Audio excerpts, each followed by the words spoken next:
Bismillahirrahmanirrahim. Da sunan Allah mai rahama mai jin ƙai. Abdulkadir kashi na 3. Ina yarana ta bukata a hankali, tana jin kewa suna danne ta.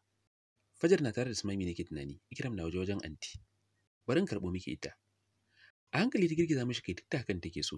Bata san lokacin da ta ɗauka a kwance ba, ta san yarinyar ta ji yunwa ba kaɗan ba. Amma a karɓo ta daga gurin anti, abin ya mata nauyi.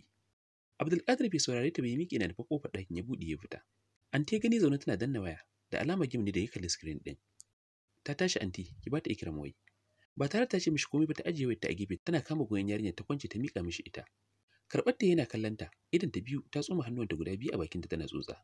Gyara mata zama ya a hannun shi ɗaya, tukunne ya buɗe ƙofa ya shiga ya rufe. Sai da ya saka Ikram a hannun Wahida din tukunne ya zauna inda ya tashi. Yana kallo ta miƙe zaune ta jingina bayanta da abin gadon, tukunne ta gyara ma Ikram din zama sosai tana so mu shayar da ita. Dago kanta tana kallon shi. Zuciyar shi ya ji ta duka ganin yanayin nan bai bar idanuwanta ba. Kai nake jira, ta furta a hankali. Kallon da yake na son fahimtar ma'anar kalaman da ta furta mishi. Abin da na faɗa maka ɗazun, ba na ce ka sauƙaƙe min aurenka ba? Ko baka ji ni ba in sake maimaitawa? Yanzu ya gama tunanin ta dawo hayyacinta, ashe bata dawo ba har yanzu. Wace irin buguwa ta yi haka? Dole zai magana da likitocin nan, amma barin ƙasa ya kama Allah ya mishi rufin asirin da baya tunanin zai gagare shi.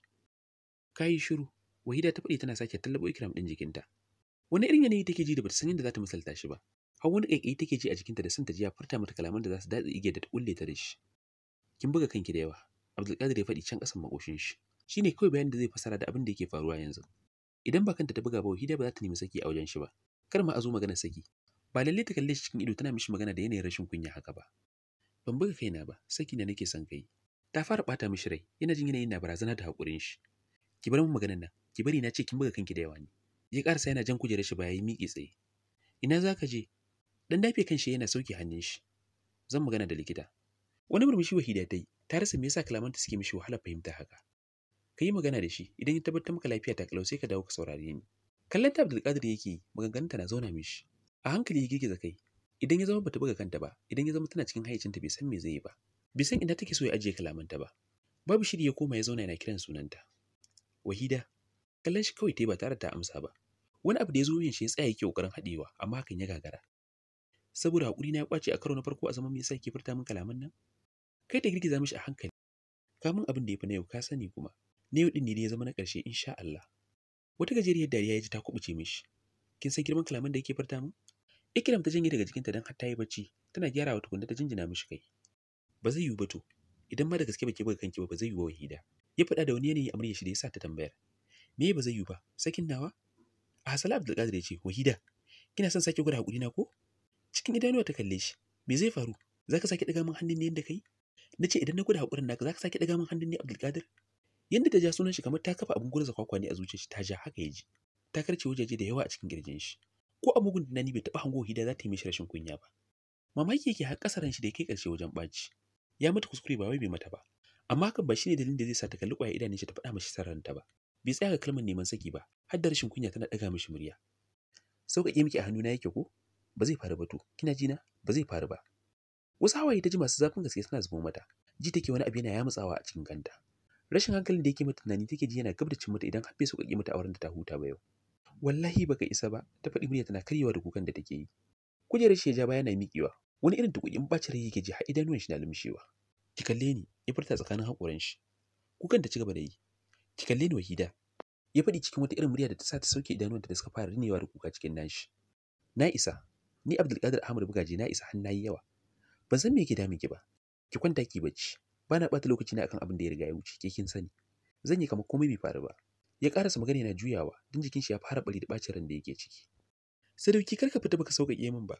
Wahida ta furta kamar bai magana ba, kamar bata ji abin da ya ce ba. Bai jiyo ba saboda bai da tabbas akan abin da zai iya faruwa idan har bai bar ɗakin ba. Yanda ya doko kofar sai da ya firgita Ikram da ta zabura tana fashewa da wani irin kuka. Rikita Wahida tana jijjigawa cikin alamar lallashi, don ita ma kukan take yi. Yana fita anta ta shigo tana kallon Wahida da ke faman share hawaye. Don haka ta karasa tana karɓar Ikram din daga hannunta. Ta goya yarinyar da ta samu da ya shiru. Dan Allah ku bi komai a hankali. Kin ji Wahida? Kin ga baki da lafiya. Sai da ta share hawayen da sun ki daina zuban mata. Da wani ɗaci a makoshinta ta ce, Ni ban ce wani abu anti, ko a musulunci an bani damar neman saki idan naga ba zan iya zama da shi ba. Me yasa ba zai min abin da nake so ba? Yanayin kare da ke murya ta yasa anta karasowa ta dafa ta. Ita ma tana jin idanuwan nata sun ciko da hawaye. Dan Allah ya mata wata irin zuciya da ko bata san ka ba daga kana kuka ita ma ta yaka take yi. Balle kuma Wahida da halin yarinyar sa take jin ta har ranta. Ku dai bi komai a hankali kake yanke hukunci cikin fushi. Wasu sabbin hawaye na zuba Wahida ta ce, "An take ara min wayar gidan Allah." Ba tare da wata gaddama ba, an ta cire nambobin sirrin da ta rufe wayar da shi, ta miƙa mata. Wajen kira ta shiga ta fara danna nambobin mutum ɗayan da take da yaƙini shi kaɗai zai saka Abdulkadir ya mata abin da take so. Shi kaɗai ne kuma ba zai ce ta yi haƙuri a ba abin a hankali ba. Danna kira ta tana kara waya a kunnenta. Ringin ɗaya ta yi, a na biyun aka ɗaga da wata sallama da ta kasa amsawa, sai ma wani sabon kuka da ta ji ya ƙwace mata. Da kyar ta iya cewa, "Abba." Tana jin muryar shi daga ɗaya ɓangaren ya amsa da, "Wahida?" Cikin son tabbatar da ita ɗin ce, kai take ɗaga mishi kamar yana ganin ta, wasu hawaye na zubar mata. "Abba," ta sake kira cikin kukanta. "Subhanallah, Wahida me yake faruwa ne? Lafiya dai ko?" Kai ta girgiza mishi. "Abba kai ma Abdulkadir magana ya sauwaƙe min dan Allah Abba." Ta ƙarasa magana kuka mai sauti na ƙwace mata. Jimiye daga ɗayan ɓangaren, da alama yana juya zancenta ne kafin ya ce, "Hajiya Halima na kusa da ke?" Da kyar ta iya cewa, "Eh." "Ki bata wayar." Anta da ke tsaye Wahida ta miƙa ma wayar. Tana jan ƙafafuwanta ta haɗe su da jikinta, haɗi da ɗora kanta saman gwiwoyinta, hawayenta na ci gaba da zuba. Tun da ya shiga gida ɓangaren Wahida ya wuce, ɗakin baccinsa ya shiga ya zauna a gefen gado. Kanshi sarawa yake tun da ya fito daga asibitin. Bai san ta inda zai fara taron matsalar da Wahida take son janyo wa rayuwarsu ba, dan bai san me ya shiga kanta ba. Ƙafafuwan shi ya janyo da nufin ɗora su kan gadon. Ya ga takalman shi bai kwance ba. "Ba zan cire ba," ya faɗi a fili. Da Wahida yake, dan ita ce ba ta so yana shigo mata da takalma har ɗaki. Abin da take so take mishi yau, shi ma abin da yake so zai yi. Hannu ya sa ya dafe kanshi, yana kuma saukewa haɗi da ajiye numfashi mai nauyi. Idan matsalar ƙwaƙwalwa ce ta samu Wahida, ya ga alama hashi take son gogawa tunda ya fara magana shi kaɗai. Hotonsa da ke durowa gefen gadonta ya ɗauka na tsayar da idanuwan shi a kai. So yake gane wani kalar kaya ne a jikin Wahida ɗin. Ya dai ga farare ne, ɗan kwallon ta naɗe kanta da shi ma fari ne. Zai iya tunawa da wayar ta ɗauke su hoton, tana lafa a jikin shi. Ya zagayo da hannun shi ɗaya ta kan cikinta, ta ɗora hannunta akan nashi. Ya kankance mata idanuwan shi da ba girman kirki ne da su ba dama.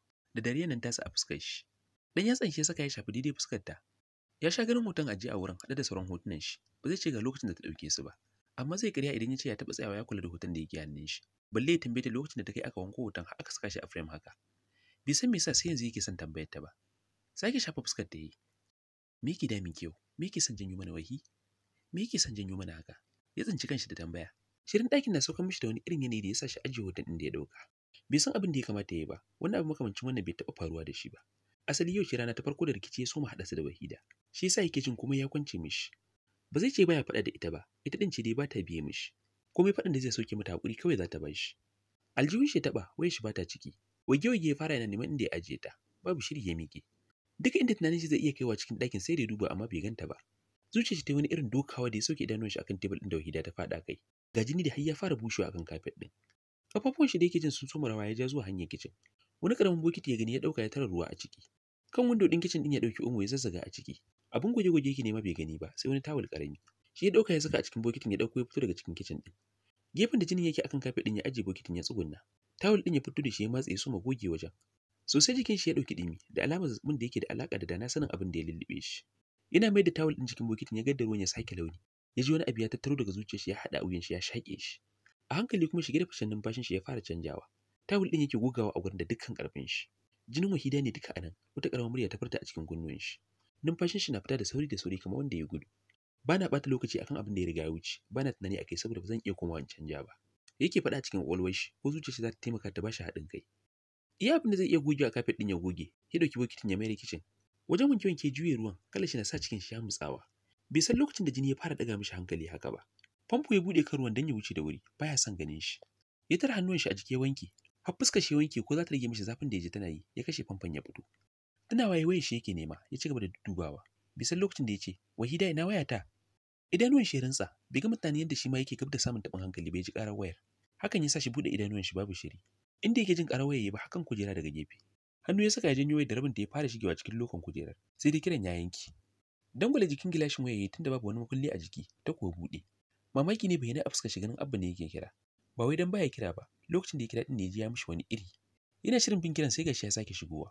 Amsawa yana kai wayar kunnen shi da faɗin, "Abba." Daga ɗayan ɓangaren Abba ya amsa. "Abdulkadir ko me kake ka bari ka zo yanzu nan." Zuciyar shi ta yi wata irin dukawa. "Abba lafiya?" Ya bukata yana jin sautin muryar shi da ya fito a tsorace. "Kai dai ka zo. Ni dai ka fara faɗa min ko menene a waya tukunna." Abdulkadir ya faɗi, da inda zuciyarsa take buga san bai aminta da kiran Abban ba. "Abdulkadir." Abba ya kira cike da kashedi. Ba zan yi tuki a nitsa bane idan ban san me dalilin kiran ba Abba. Ni dai ka faɗa min dan Allah. Bari in aiko a ɗauke ka to. Cewar Abba da al'amuran shi ya fara ɓaci. Kai Abdulkadir ya girgiza yana jin ko me ya shaƙe wuyan shi yana ƙara shaƙe shi. Akan Wahida ne ko? Ya tambaya muryar shi can ƙasa.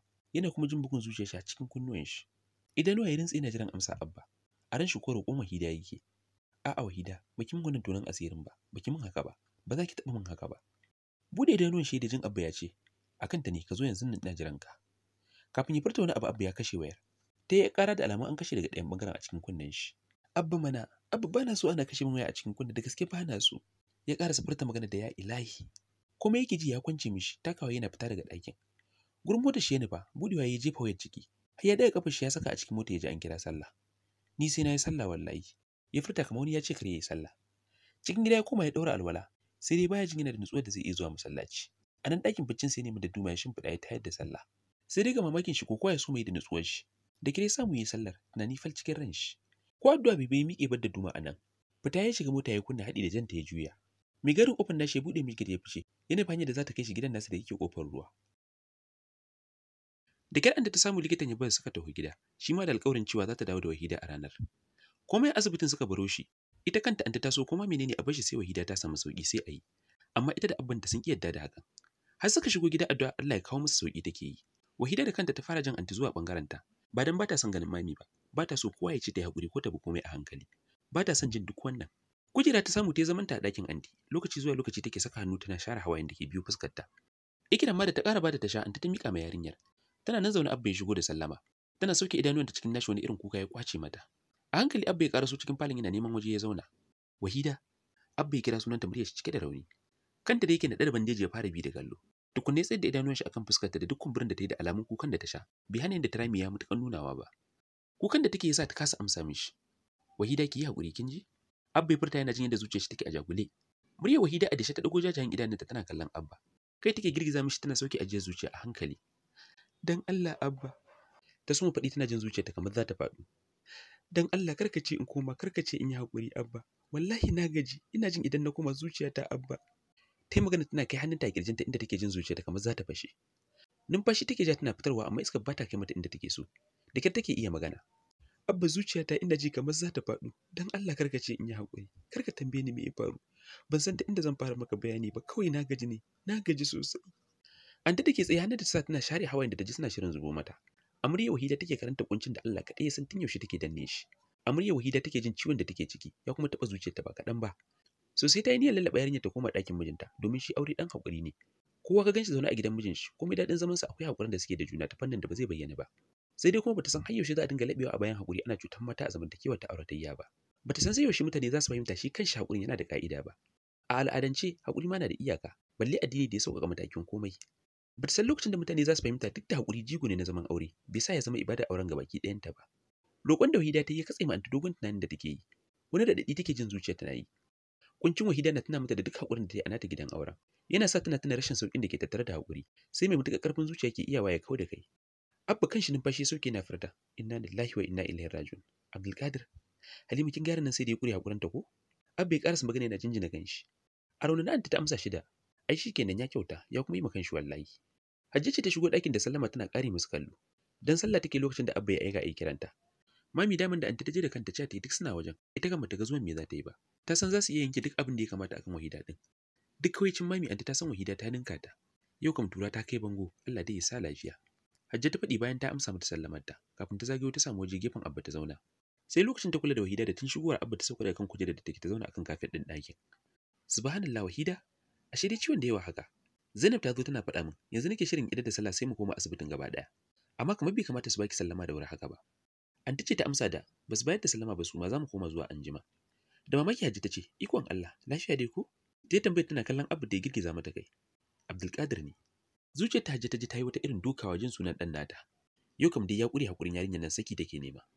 Cikin tashin hankali Hajji ta ce, inna lillahi wa inna ilaihi raji'un. Saki kuma alaji, me ya faru? Me ya mata? Da rausai da kai Abba yi, dan ba da wannan amsar. Ba shi kuma da ƙarfin zuciya da zai tambayi Wahida din.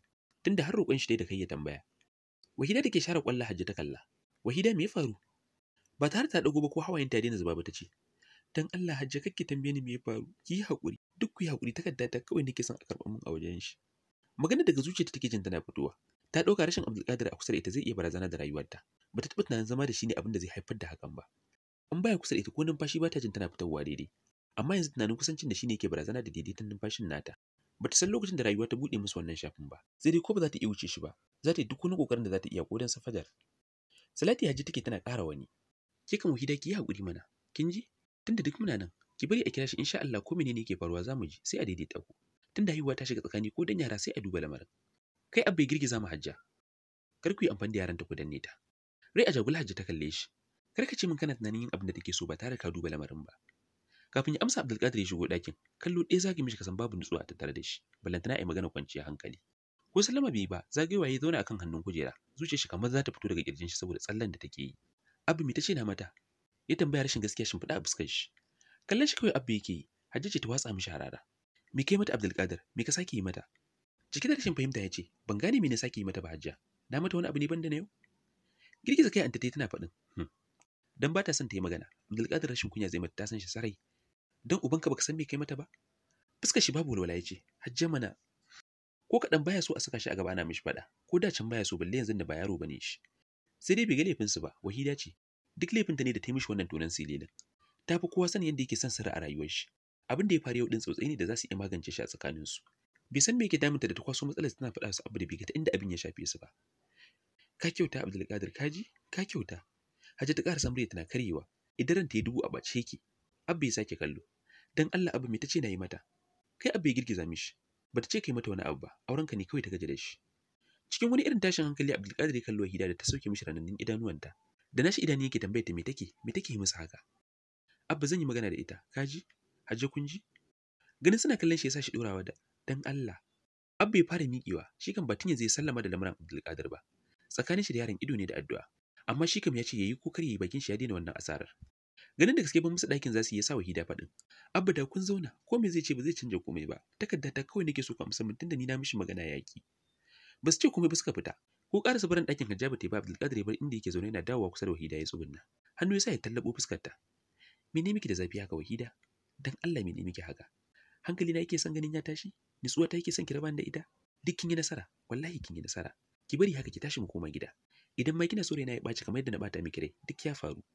Sai da hawaye suka zubo mata tukunna ta sa hannuwanta tana zamina shi daga fuskarta. Kallon ta yake na ganin kamannin nata ne, amma ga baki ɗaya yanayin da ta zame mishi fakuwa. Bai taɓa sanin tana da wannan bangaren ba ma ballan tana yi tunanin ganin shi wata rana. Aurenka nake so ka sauƙaƙe min. Ta furta da wani irin yanayi da ya sa shi zama. Ko dai Wahida tana da aljanna da bai sani bane sai yau. Ko kuma wataƙila bata san yadda kalaman shi suke mishi kamar ta watsa mishi garwashin wuta bane shi yasa. Kina ƙona min rai. Wahida dan Allah ki haƙuri. Shikenan? Haƙuri yake so in baki? Kalaman suka kwace mishi ba tare da ya sani ba.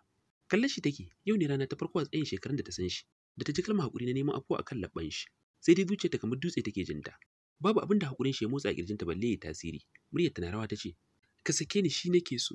Ciwon kan da yake ta fama da shi yana ƙaruwa, ya kasa gane kanta. Ko kaɗan ya kasa gane kanta balle ya san ta inda zai bullo abin da yake faruwa. Kin san girman kalmar da yake faɗa? Kin san babu kyau mace ta furta namiji kalaman nan?